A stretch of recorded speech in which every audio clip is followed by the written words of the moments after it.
तुलसी काष्ठ की महिमा क्या है एवं बिल्व पीपल वट वृक्ष की महिमा क्या है।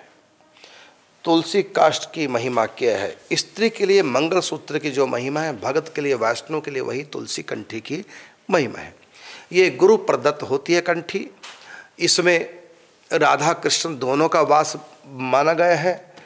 और कंठी क्या है, जैसे नारी के लिए मंगलसूत्र वो पति के नाम से, ऐसी कंठी भगवान के नाम से होती है।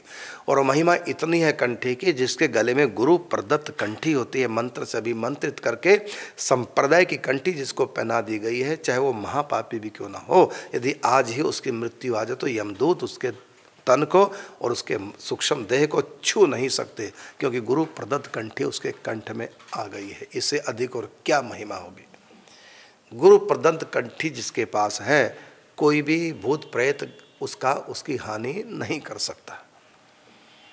भगवान कहते हैं वो मेरा परम भक्त है। भगवान कहते हैं एक दिन मतलब 24 घंटे द्वारिका वास का जो फल प्राप्त होता है, वही फल कंठीधारी को प्रतिदिन प्राप्त होता है। ये कंठी की तुलसी काष्ठ की महिमा है।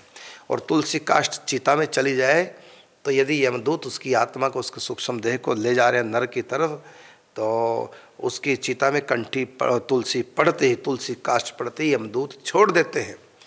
और तुलसी की कृपा से वैष्णव घर में उसका जन्म होता है और वहाँ भक्ति के प्रभाव से फिर भगवान के धाम की प्राप्ति कर लेता है। यह है तुलसी काष्ठ की महिमा।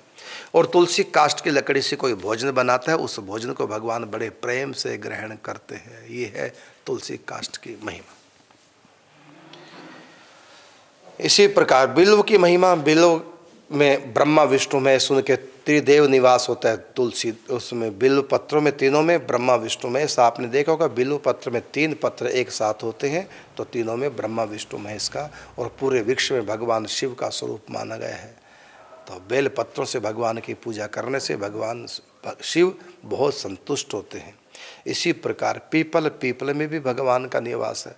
शनिवार को साक्षात लक्ष्मी नारायण भगवान निवास करते हैं, और रविवार को नारायण तो है लेकिन दरिद्रा के साथ है। तो शनिवार को दरिद्रता का रविवार को दरिद्रता का निवास है पीपल में, इसलिए पीपल को रविवार के दिन सेवा नहीं करते, पूजा नहीं करते।